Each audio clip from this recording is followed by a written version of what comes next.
So, it's 2024 and Sony, of all people, has decided to gift us with a Valentine's Day special. The Madam Web movie? Because nothing screams romance like a psychic, spider-powered elderly woman. I mean, if that's not a recipe for romance, I don't know what is. Wait, what's this?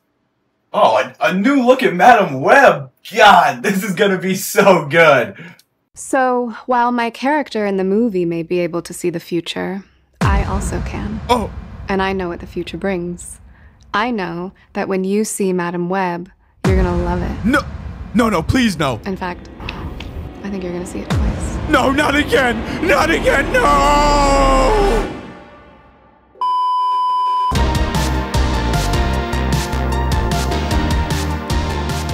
So Sony has once again proven its knack for out-of-the-box casting with the choice of 50 Shades of Grey star Dakota Johnson as the lead character in Madam Web. Look, we all remember when they casted Jared Leto as the lead in Morbius and how well that went. Honestly, Sony's casting department either has a thing for cult leaders and sex icons, or they're playing a never-ending game of who's the weirdest freaking choice for this Spider-Man adjacent movie. However, with Dakota Johnson in the spotlight, we're all bracing ourselves for a very dynamic portrayal of Madam Web. Right? I think it's fair to say that we are going to be in for a web of surprises. Okay, jokes aside, her performance in the trailer is about as dry as my humor. It's like she's channeling the charisma of a cardboard cutout rather than the dynamic web-slinging character of Madam Web. Yet, outlets like Entertainment Weekly are thinking that Dakota Johnson is shaping up to be like the next Elizabeth Taylor. So we obviously have nothing to worry about. It's we, the people of the internet, who have stupidly forgotten all the praise that Johnson's received for her recent string of movies, like How to Be Single. Ooh, okay, but Suspiria was an absolute banger. Ouch. Okay, but for real, The Lost Daughter, now that was a... God damn. Okay, being praised for any of that is like being praised for coming in last place in a race. Like, sure, you finished, but is that even really a win? Now, come on, you know I have to talk about Sony's new sexy marketing strategy for this movie. Like, you guys saw it in the intro. What in the world is this Twitter video of Dakota Johnson, like, trying to seduce us into watching Madam Web? It's like they've taken a page from 50 Shades of Grey, but instead of a red room, we get a web of mediocrity. Like, it's a bizarre marketing strategy, to say the least. It's as if out of desperation, Sony is whispering to us, hey, remember when Dakota Johnson was in that other movie? Yeah, we promise this is just as exciting and sexy, super sexy. Like, look, I know Spider-Man and Spider-Man adjacent movies have web slinging, but what kind of web slinging are you looking for in this situation, Sony, you disgusting mother...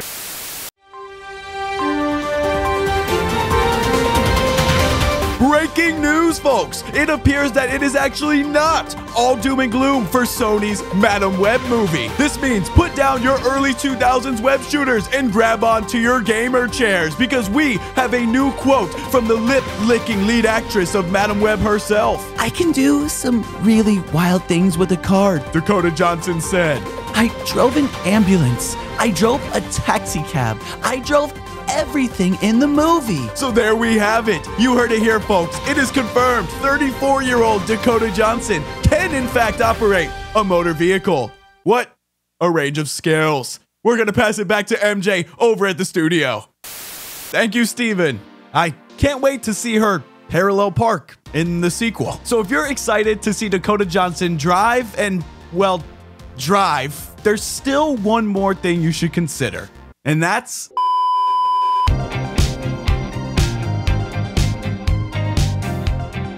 Look, I've been asking myself, is there a limit to how messy a movie's production can be? Because Madam Web is certainly pushing boundaries in this category. You see, according to rumors courtesy of Hollywood veteran reporter Jeff Snyder, in a move that is as baffling as it is perplexing, the Madam Web movie decided to switch Spider-Man continuities halfway through the production. From what I understand, Madam Web, it was like they thought for some reason that like Andrew Garfield was going to be the Spider-Man in that world. I don't even know, maybe this is for sequels or whatever.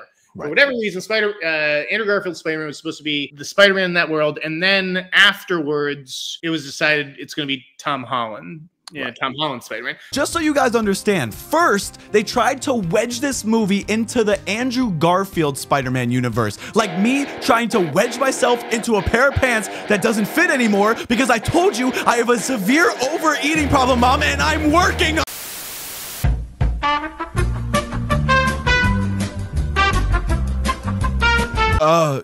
anyways, yeah, but if that wasn't confusing enough, they then attempted to switch gears and squeeze it into the Tom Holland continuity. Like, what? Somehow, even with dozens, if not hundreds of people on the payroll, not realizing that the math would not add up and Tom Holland's Spider-Man would be like 5 years old. It's like a game of musical chairs or something, except every time the music stops, there's one less chair and one more Spider-Man. Now, however, after all these flip-flops, you won't believe this, folks. Come on, listen in, listen in.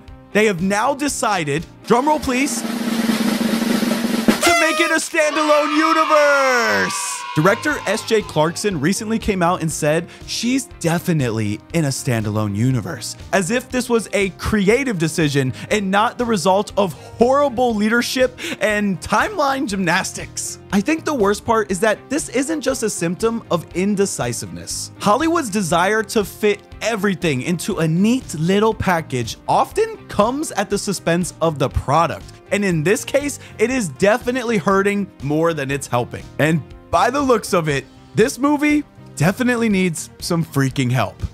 Speaking of looks, though.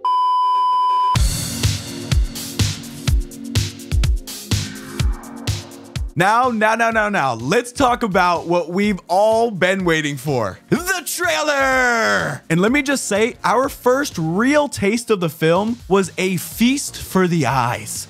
If you enjoy a feast of disappointment, that is. Oh! The costumes, for starters, look like a failed attempt at a high school theater production. I mean, it's as if the costume department decided to rummage through like a garbage at Spirit Halloween and then just add some extra padding to it. I mean, look at this guy. I would not be half surprised if Stephen Amell from the CW's Arrow decided to show up and then just put some Robin Hood type moves on him. Oh, and let's not forget about our trio of Spider-Women. Just one look at them and it is clear as day that the visual direction for this film was misguided at best and downright laughable at worst. And it's not just me saying this. The trailer's like to dislike ratio on YouTube speaks volumes. I mean, it's like a symphony of thumbs down and there is a chorus of disappointment echoing all across the internet. It's as if the world collectively sighed and said, "Really, Sony, this is the best you can do?"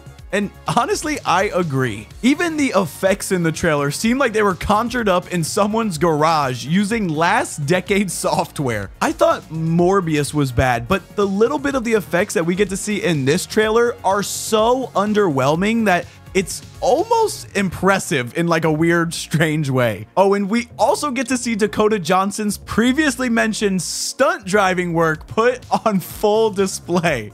So awesome. And what are these beginner Adobe After Effects camera movements where it's spinning around? And they stole the Iron Spider arms from Tom Holland. You're not even using his continuity anymore. Even the overall vibe of this trailer is so 50 Shades of Grey that I'm starting to get this weird spider tink. No, stop that. All jokes aside, this isn't just a lack of budget or resources. It's an apparent lack of leadership from Sony and their film department. As much as I rag on Dakota Johnson or the costumes, decisions like this ultimately come from the top. And in my opinion, Sony should be ashamed for the lack of respect that they've shown the source material, the characters, and the fans who love them. Madam Web deserves better than this. Spider-Man fans deserve better than this. So with Valentine's Day right around the corner, and as we brace ourselves for the new Madam Web movie, All there is left to do is hope that it's not Morbin time. I mean, it couldn't be that bad, right?